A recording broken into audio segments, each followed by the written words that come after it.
Mais non, on pense au chef du Parti québécois, là, je vais finir par le dire, Paul Saint-Pierre Plamondon, qui veut finalement instaurer le break des réseaux sociaux. Selon lui, ça va faire... c'est une source de stress, de dépression chez les jeunes.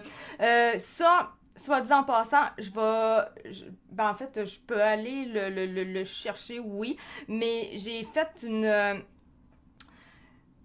un enregistrement. J'ai enregistré, je l'ai pas fait. J'ai enregistré cette vidéo-là du Doc Mayou, justement, qui va expliquer bien les affaires sur les réseaux sociaux. Là, évidemment, cette vidéo-là, en soi, ça parle aussi de dépendance des cellulaires, etc. Ça parle de bien des affaires à ce niveau-là. C'est ça ne s'adresse pas nécessairement à Paul Saint-Pierre Plamondon. On s'entend. Il est décédé, là, Doc Mayou, fait qu'il n'a pas pu parler de tout ça. On s'entend. Mais, il reste quand même que... Je vais aller dans mon historique, techniquement. C'est... Je pense que c'est celui-là. C'est celui-là.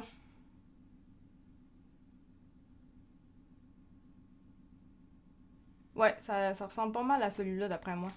Ah non, non, non, explique ce qu'est le respect de l'autre. Ça se pourrait que ce soit plus celui-là en réalité. Pas toujours. Ouais, c'est ça, c'est lui, exactement. Donc, c'est celui-là. En même temps, je vais vous le mettre en information pour que vous puissiez aller le consulter parce que moi, moi, je l'ai enregistré, mais c'est un 27 minutes. Mais c'est pas le 27 minutes au complet qui est pertinent dans cette question-là nécessairement. Parce que le doc, à ce moment-là, il parle à un animateur, mais ce qui est intéressant là-dedans, c'est que quand il dit le nom de l'animateur en question, on pourrait facilement remplacer le nom de l'animateur pour Paul Saint-Pierre Plamondon. Ça se met facilement à l'intérieur. Donc, c'est pour ça que j'en parle. Fait qu'on va aller... mais j'ai un petit travail à faire, mais je vais... Ah, c'est vrai, je l'ai plus, là. Hein? OK, bon. OK, gang. Finalement, là, je vais être correct au moins. Je peux pas l'avoir via ça. Fait que vous n'aurez pas le visuel, par contre. Mais je l'ai via mon cell. Et bizarrement, ce que je comprends jamais, c'est que via mon drive, je peux y accéder. Mais via là, ben, je peux pas. En tout cas, bref. L'important, c'est qu'au moins, je peux y accéder. Fait qu'on va y aller comme suit. Donc, le PQ demande au gouvernement d'instaurer une semaine sans médias sociaux. Le chef Paul Saint-Pierre Plamondon y est allé de cette proposition mardi au lendemain d'une consultation sur la santé des jeunes et l'utilisation des écrans. Il propose que tous les Québécois, adultes comme enfants, prennent une pause des réseaux sociaux pendant la même semaine chaque année pour briser la solitude et la haine. Déjà là, je trouve ça très drôle parce que il dit briser la solitude et la haine. Mais si les gens sont sur les réseaux sociaux en général, donc bref, sur leur cell, parce qu'ils font pas seulement juste des réseaux sociaux, c'est parce que c'est bien eux autres qui veulent. Fait que, moindrement, si tu serais pas sur ton cellulaire, tu serais à la télévision. Tu ferais d'autres choses, tu serais dans ta bulle de toute façon. Donc, est-ce qu'enlever les réseaux sociaux, nécessairement, ça va enlever... ça va faire que les gens vont avoir moins de haine et moins de solitude? Non, parce que s'il y a de la haine, c'est parce qu'il y a quelque chose qui se passe dans la chaumière. Fait que ça enlèvera rien. Et s'il y a de la solitude, ben c'est parce que les gens veulent bien être dans leur cocon, tout simplement. Personnellement, chez nous, même si forcément je suis pas sur mes réseaux sociaux tout le temps, même si j'y suis quand même souvent, il reste que, ben, je vais écouter la télévision, ou je vais lire, ou whatever, je vais faire de la peinture. Dans ces moments-là, je suis très loin d'être en train de faire quelque chose réellement avec mon conjoint. On s'entend. Donc, ça n'a pas de rapport en ça. C'est juste que les réseaux sociaux, les cellulaires, les écrans, c'est juste un moment, un centre d'intérêt, un moment, comment est-ce qu'on dit ça en réalité, j'ai pas le mot réel, c'est un divertissement, c'est tout. Donc, juste là, c'est très niaiseux. Donc, l'idée serait d'encourager les rencontres en personne durant cette semaine. Il y aura personne qui va vouloir se rencontrer parce que dans ces moments-là, comme je viens juste de le dire, ben c'est parce que le monde veut être dans leur cocon, dans leur bulle. Toi, tout ce que tu veux faire en tant qu'autoritaire, parce que rendu là, je trouve que c'est vraiment autoritaire, c'est faire que le monde arrête d'être dans leur bulle. Genre, t'es qui, toi? Mets toutes tes maudites affaires, le monde, tu veux être dans leur bulle, ils seront bien dans leur bulle. Au contraire, si tu fais en sorte qu'ils ne soient plus dans leur bulle, les mamans gossantes qui veulent que leurs enfants ne soient pas dans leur bulle, peuvent garantir que les enfants, ça leur fait chier en esti puis ils sont fâchés. C'est pas mieux non plus. Donc, tu serais également consacré à la sensibilisation et la recherche de solutions. Donc, au niveau des citations, les études commencent à s'accumuler. Là, malheureusement, je peux pas vous le montrer, mais par exemple, je pourrais vous l'envoyer. Vous allez pouvoir le constater par vous-même. Mais je vais finir la patente. Les études commencent à s'accumuler, à savoir, ça a une conséquence sur la dépression et l'anxiété. Ça crée de la solitude et de plus en plus d'échanges haineux, affirme-t-il. Vous constaterez que les études, il n'y a absolument rien, il n'y a pas de lien. Il n'y a pas de lien sur les études. J'en sais quelle étude, c'est par qui, il n'y a absolument rien. Il dit ça de même, sans rien préciser au niveau des études. C'est genre, y a-tu vraiment des études qui le disent ou c'est juste toi qui dis ça dans ça sans jamais rien avoir fait aucune recherche? Moi, personnellement, j'ai plus l'impression que c'est ça, réellement. Il y a vraiment des études qui disent ça. Il n'y a pas d'études, des bonnes études qui démontrent vraiment ça. Il n'y en a pas en général. Il peut en avoir un peu. Mais je suis pas sûre que c'est des très bonnes études, personnellement. C'est une menace pour la démocratie, également parce que ça crée énormément de sphères de désinformation et de propagande. Bon, là-dessus, on va se le dire, évidemment, désinformation et de propagande, on se comprend. Je pense qu'il fait plus référence au fait de tout ce qui s'est passé depuis 4 ans, maintenant 5 ans. Parce qu'ils sont pas contents des informations qui sont véhiculées, parce que ça va pas selon le narratif. C'est plus pour ça, donc il veut plus... C'est une façon d'essayer de censurer encore au niveau des vraies informations ou des informations qui divergent du narratif. C'est plus ça réellement. C'est pas parce que c'est des vraies informations, mais ça diverge du narratif voulu. Et c'est une menace pour la démocratie. Qu'est-ce que t'en fais de la démocratie alors que les gens en général veulent leurs réseaux sociaux et toi tu vas leur enlever? Qu'est-ce que tu fais du genre aussi que les gens en général, il y en a que c'est leur métier d'aller voir, d'aller consulter des réseaux sociaux, d'aller consulter des trucs. Donc, en leur interdisant cet accès-là, des gens, les animateurs, n'importe, même juste moi, même si c'est pas mon travail, j'ai besoin des réseaux sociaux pour faire ce travail-là. Et où la démocratie? Il y a personne qui le veut, ton affaire. Il y en a pas. Puis même s'il y en aurait qui voudraient ça, ce n'est pas la majorité. Donc, il n'y a aucune démocratie. C'est anti-démocratie, cette affaire-là. C'est une question d'autoritarisme et c'est tout. Paul Saint-Pierre Plamondon, donc, il dit « Il y aurait probablement moins de haine si chaque personne était une vraie personne identifiée. » Même encore là, une vraie personne identifiée. Il y aurait probablement moins de haine. OK, si les gens étaient tous dit, ça effectivement, je lui donne le point. Si les gens arrêtaient de se créer des faux comptes, des trolls, ou est-ce que finalement, ils ont même pas un vrai nom d'affiché, fait qu'ils peuvent écrire de la merde, effectivement, il y aurait moins de haine, parce que probablement ces personnes-là ne le feraient pas. Or, c'est encore drôle. Je dis ça, mais même encore, je vais même réfuter ce que je viens de dire en disant c'est même pas vrai, parce que je vois beaucoup de gens sur X qui ont techniquement leur vrai nom, eux autres, comme il y en avait sur Facebook, beaucoup, on s'entend qu'il y avait énormément de haine, même si au final, leur nom était affiché. Ou leur nom est affiché. Sur X, c'est encore comme ça. Donc, c'est faux. Ça va pas... Dès que tu es en arrière d'un écran, c'est plus facile de bâcher. C'est juste ça. Peu importe ton nom, c'est quoi. Ensuite, ça a un impact sur notre santé mentale, insiste-t-il. Encore là, on n'a pas de preuves, on n'a pas d'études qui citent cette affaire-là. Évidemment, il n'y en a pas. Vous ne pouvez pas créer une dépendance en même temps que votre algorithme favorise la dépression, la haine et la solitude. Dépression. Et là, par exemple, c'est là qu'un peu vient avec le Doc Mayou.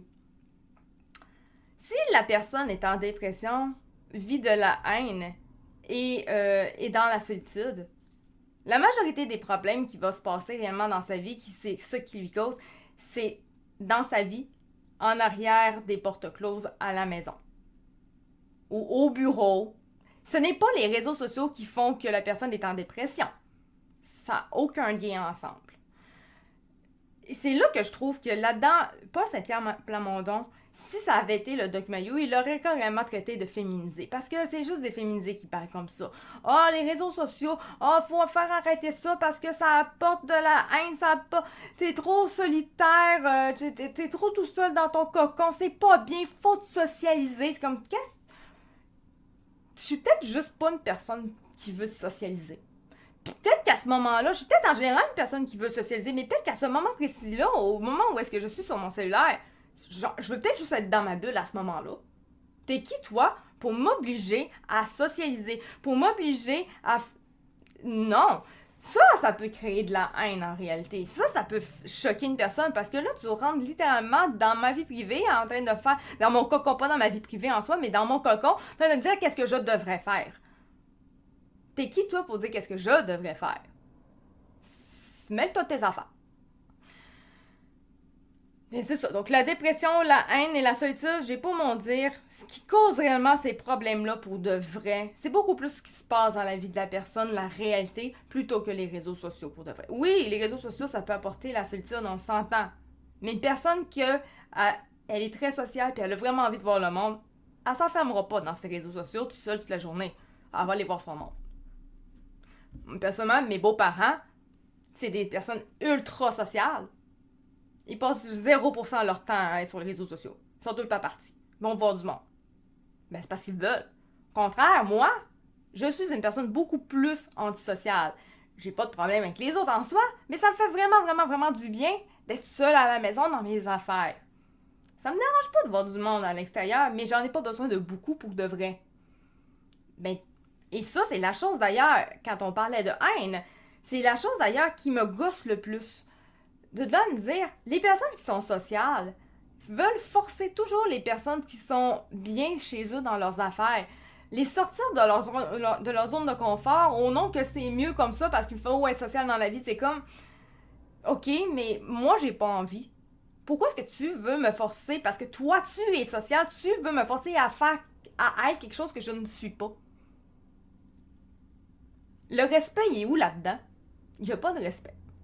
Tu obliges quelqu'un à faire quelque chose contre son gré. C'est tout. Donc, enlever les réseaux sociaux au nom de ça, vraiment, c'est plus ça qui va faire de la haine que d'autres choses. Et là, je parle en tant que tel pour ce qui se passe dans nos vies en général. Mais lui, c'est ce qu'il veut intégrer. Et c'est là le problème. Là, il parle, là, je viens de voir cigarette, fait que je vais lire parce que là, je la comprends pas. Paul Saint-Pierre Plamondon rappelle que c'est le gouvernement qui a mis la hache graduellement dans la cigarette, même s'il y avait beaucoup de résistance. Ok, donc selon lui, on est capable de comprendre entre les lignes que la dépendance reliée aux réseaux sociaux, c'est la même type de dépendance que la cigarette. Or, on devrait dire à Paul Saint-Pierre Plamondon que une personne qui utilise les réseaux sociaux, c'est juste une affaire de divertissement. C'est pas un besoin, c'est du divertissement. Aussitôt qu'il va y avoir quelque chose qui va vraiment beaucoup l'intéresser ailleurs que les réseaux sociaux, elle va y aller. Ça, c'est la réalité. La cigarette, la personne a une réelle dépendance. C'est pas parce que ça y tente. Même il y en a plein qui sont écœurés de la cigarette, mais ils sont pas capables d'arrêter. Moi, j'ai déjà fait ça. Une semaine, j'arrête complètement les réseaux sociaux. J'avais décidé ça, c'était par moi-même et tout, that's it. Oui, j'ai vu des points positifs, c'était plaisant et tout, oui. J'ai fait plein de choses créatives que je fais jamais, ou en tout cas pas autant. Oui, j'ai trouvé ça le fun. Mais à part ça, j'ai pour mon dire, c'est pas une question de dépendance. Je suis revenue dans mes réseaux sociaux par la suite, à la fin de ma semaine. Mais dire dépendance, ça démontre juste que j'étais capable de faire d'autres choses. Mais à la fin de la semaine, je suis retournée sur les réseaux sociaux, oui. Mais c'est pas dans le sens que j'en avais besoin, c'est juste que j'étais intéressée à y aller. C'était pas une affaire de ça me tente pas, mais je vais y aller pareil. Je suis écœurée, mais je vais y aller. Non, ça m'intéressait d'y aller. Des bouts où est-ce que ça me tente vraiment d'y aller, c'est vrai. Parce que j'ai rien d'autre à faire. Mais vraiment, puis je m'emmerde. Tant qu'à m'emmerder, ben je vais swiper pendant un certain temps. Comme ça, à un moment donné, le temps va finir que ça va être le temps d'aller me coucher. Donc encore là, c'est une question de temps. C'est pas une question de dépendance. Donc là, mettre ça à la cigarette, là, c'est du vrai n'importe quoi. Pas Sapien donc je pense que t'as des... faudrait que tu ailles faire un petit peu de recherche. Va lire un petit peu sur c'est quoi réellement la dépendance. Je pense que t'en as un petit peu besoin. Ensuite, une semaine à chaque année où, collectivement, on se donne tous un break et on regarde quelle est notre vie quand on fait tous un effort pour ne pas utiliser les médias sociaux et se voir en personne. Encore là, les gens, si les gens sont pas intéressés à voir des gens en général, même si tu leur enlèves les réseaux sociaux, ils vont rester seuls, ils vont juste trouver autre chose. Ça changera pas grand-chose. Ils vont écouter la télé, ils vont écouter Netflix. Oh, ok, donc là, après ça, tu vas instaurer un break des écrans. Ben, ils vont encore trouver d'autres choses parce qu'ils veulent juste être seuls. Quel est ton droit là-dedans d'obliger les gens qui aiment être seuls chez eux, qui sont moins sociaux, à devenir sociaux et sortir de leur cocon alors que c'est là qu'ils sont le mieux? T'es qui, toi? On comprend que t'es une personne sociale, mais c'est aucunement respectueux envers les personnes qui sont moins sociales de les obliger à faire ce que toi tu trouves qu'il y a de l'allure. Ce que toi tu trouves qu'il y a de l'allure, c'est pas forcément quelque chose qui a de l'allure pour cette personne-là. Là, à un moment donné, faut mettre les pouces égales aussi. Là. Moi, je pense qu'on va être agréablement surpris du résultat. Moi, je pense que c'est toi qui vas l'être, là, mais en tout cas, tu vas être surpris, mais pas du bon bord. Sinon, c'était du côté... OK. Du côté du cabinet du ministre délégué à la Santé, Lionel Carman, on indique que les travaux en lien avec la consultation sur la santé des jeunes et l'usage des écrans permettent de réfléchir à ce type de suggestion. Encore là, au niveau de la santé des jeunes, je comprends pas la patente de la santé des jeunes. Moi, je trouve ça drôle parce que quand ça va pas bien, une personne et tout, c'est comme dans un couple ou whatever, quand ça va pas bien, c'est donc difficile de se regarder vraiment dans le miroir et voir c'est quoi qui va pas bien, c'est pourquoi. On va pointer du doigt tous les trucs, tout au complet, là. Genre, ah, là, c'est les réseaux sociaux. Ah, là, ça veut dire que c'était l'affaire. Ah, là, c'était l'affaire. Mais jamais qu'on se regarde dans le miroir en tant qu'individu puis qu'on fait peut-être que le problème, c'est pas ça. Peut-être que le problème, c'est dans ma vie, qu'est-ce qui se passe réellement.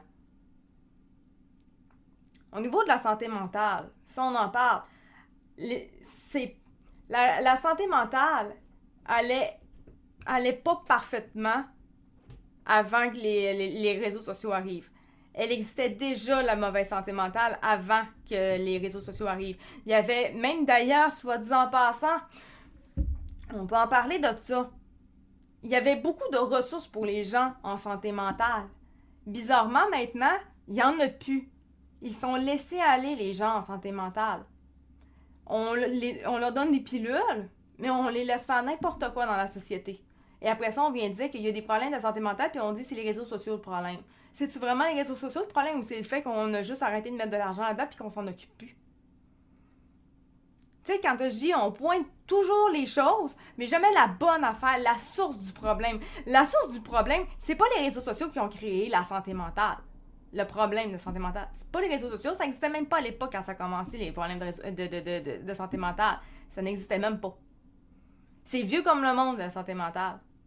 Les animaux peuvent avoir un problème de santé mentale. C'est pas les animaux qui font des réseaux sociaux, on va se le dire. Voilà.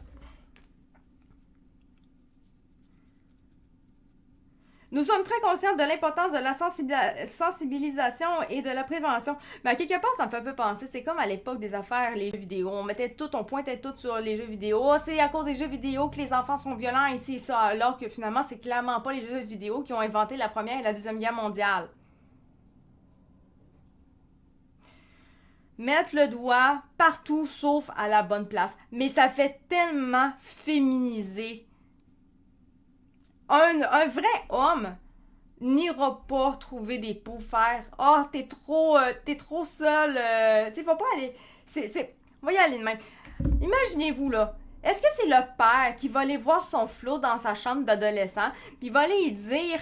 Là, t'es trop sur tes réseaux sociaux. Il faut que tu lâches les écrans. Il faut que tu vois tes amis. Là, t'es trop seul et tout. Là, je trouve que ça va pas bien. C'est typiquement le féminin. C'est les mères qui font ça. C'est pas les pères. Donc, c'est pour ça que je dis que tout ça, là, ça démontre juste à quel point que PSPP, maudit qu'il est féminisé. Il a la main pas loin en tabarouette, lui. Ouf! Mais c'est de là que je me dis aussi, on veut vraiment ça comme PM? On veut l'avoir comme premier ministre pour gérer le Québec. Il va nous gérer ça en taboire. C'est un deuxième François Legault en esti, là. Ça sera pas drôle, gang. C'est un deuxième François Legault, mais aussi un deuxième Justin Trudeau à quelque part, parce qu'il est très autoritaire, puis il est peut-être pas sur les trucs LGBT, mais hostie qui est féminisé par contre. Il est prêt à vouloir un brief aussi pour tout le monde, pour les réseaux sociaux. Hey, féminisé, peux-tu te mêler de tes affaires puis rester dans ton cocon? Laisse les gens vivre, ils ont leurs problèmes à eux autres, mêle-toi pas de ça. T'es pas à bonne place pour te mêler des chaumières des autres, des gens dans leur chaumière. T'es pas à la bonne place. Occupe-toi de tes oignons, les autres vont aller voir l'aide s'ils en ont de besoin. Mais c'est clairement pas toi qui va faire que tout le monde va aller mieux. C'est pas une semaine de break des réseaux sociaux qui va faire que tous les problèmes de tout le monde vont être réglés puis que les gens qui sont plus solitaires, ils vont devenir super sociaux. Ça marche pas de même dans la vie. Maintenant que ça c'est dit, on va passer au sujet chaud qui m'a valu mon bannissement de TikTok. Quand même. J'avais... Vous allez comprendre tout de suite c'est quoi qui a fait le problème.